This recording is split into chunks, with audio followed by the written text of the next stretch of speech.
ઇતિહાસની અમુક વાર્તાઓ છે ને, એ તલવારની ધાર પર નહીં, પણ વફાદારીની આંચ પર લખાય છે. આજે આપણે એવી જ એક ગાથાની વાત કરવાના છીએ.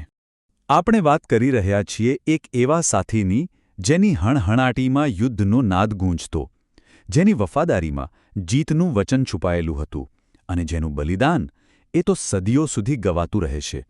જુઓ, રાજપૂતાનાનો ઇતિહાસ બહુ ગૌરવશાળી છે અને એમાં જ્યારે પણ મહારાણા પ્રતાપનું નામ આવે ને, તો એમની સાથે એક બીજું નામ હંમેશા જોડાય છે.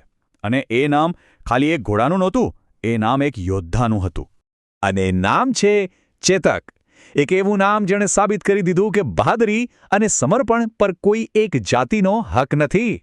તો મહારાણા પ્રતાપ અને ચેતક, આ વાત છે ને ખાલી એક રાજા અને એના ઘોડાની નથી.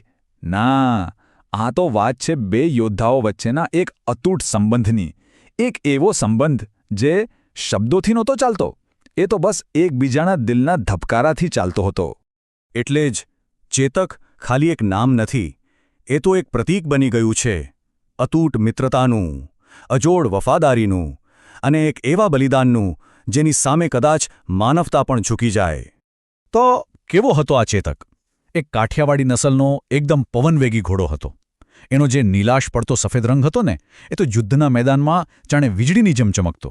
અને એટલે જ તો મહારાણા પ્રતાપને નીલે ઘોડેરા અસવાર તરીકે ઓળખવામાં આવ્યા. પણ એની અસલી તાકાત એની સમજ હતી. વિચારો, યુદ્ધના એ ભયંકર શોરબકોરમાં પણ એ રાણાના મૌનને પણ સમજી જતો. અને આ જે અજોડ સંબંધ હતો ને, એની આખરી પરીક્ષા થઈ એક એવી ધરતી પર જેનું નામ ઇતિહાસમાં લોહી અને બલિદાનથી લખાયેલું છે. જગ્યાનું નામ હતું હલ્દી ઘાટી. તારીખ હતી 18 જૂન 1576. આ ખાલી એક તારીખ નથી, આ તો મેવાડના સ્વાભિમાનની અગ્નિપરીક્ષાનો દિવસ હતો. વિચારો, એક બાજુ હતી મુઘલ સલ્તનતની લાખોની સેના, જબરજસ્ત તાકાત, અને બીજી બાજુ મેવાડમાં મુઠ્ઠીભર યોદ્ધાઓ, જેમની પાસે ગુમાવવા માટે તો બસ જીવ હતા, પણ બચાવવા માટે આખું સ્વાભિમાન હતું. હવે સવાલને થાય કે આવા અસમાન યુદ્ધમાં જ્યાં પરિણામ લગભગ નક્કી જ લાગતું હતું, ત્યાં એક ઘોડો એ શું કરી શકે? પણ ઇતિહાસ ગવાહ છે કે ફરક પડ્યો, અને એવો પડ્યો કે એક નવી જ ગાથા લખાઈ ગઈ. યુદ્ધ બરાબર જામ્યું હતું અને એવામાં જ પ્રતાપે દુશ્મનના સેનાપતિ માનસિંગને નિશાન બનાવ્યો. અને ત્યારે ચેતકે કંઈક એવું કર્યું જેની કોઈએ કલ્પના પણ નહોતી કરી. એણે પોતાની બધી જ તાકાત ભેગી કરીને સીધી માનસિંગના હાથીના માથા પર છલાંગ લગાવી દીધી. એક ક્ષણ માટે તો જાણે આકાશમાં બધું થંભી ગયું. પણ અફસોસ, એ જ વીરતાની ક્ષણે હાથીની સૂંઢમાં છુપાયેલું એક ઝેરી ખંજર એના પગમાં ઘૂસી ગયું. અને અહીંથી યુદ્ધની કહાણી પૂરી થાય છે અને બલિદાનની ગાથા શરૂ થાય છે. એક ઘાયલ યોદ્ધાની ગાથા, જે પોતાના રાણાને બચાવવા માટે પોતાના છેલ્લા શ્વાસ સુધી લડ્યો. એના પગમાં જીવલેણ ઘા વાગ્યો હતો, આખું શરીર લોહીલુહાણ હતું, 3 પગે લંગડાઈ રહ્યો હતો, પણ ચેતકને જાણે પોતાનું દર્દ હતું જ નહીં. એની આંખોમાં તો બસ એક જ ધ્યેય હતો, પોતાના રાણાને દુશ્મનોથી સલામત દૂર લઈ જવા.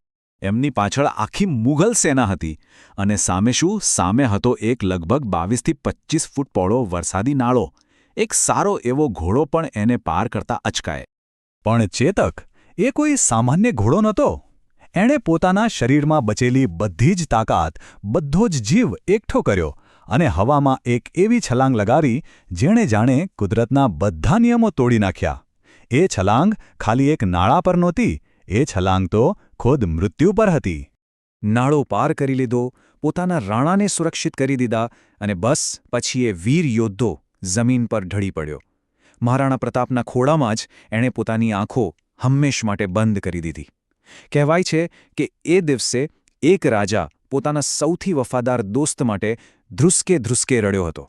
ચેતકનું શરીર તો શાંત થઈ ગયું, પણ એની ગાથા એ ક્યારેય શાંત ન થઈ. એ તો એક વારસો બની ગઈ, જે આજે પણ, સદીઓ પછી પણ દોડી રહી છે. આજે પણ હલ્દી ઘાટી જાઓ તો એ જ જમીન પર ચેતકની સમાધિ એની વીરતાની સાક્ષી પૂરે છે. એની વાર્તા કવિતાઓમાં જીવે છે, લોકગીતોમાં ગવાય છે અને આપણા સૌના દિલમાં વસેલી છે. એટલે જ એ માત્ર એક પ્રાણી નથી રહ્યો, પણ વફાદારીનું સૌથી ઊંચું શિખર બની ગયો છે. શ્યામ નારાયણ પાંડેજીએ કેટલું સરસ લખ્યું છે કે રણની વચ્ચે એ એવી ચોકડી ભરતો હતો કે જાણે હવાનો પણ એની સાથે પાલો પડી ગયો હોય.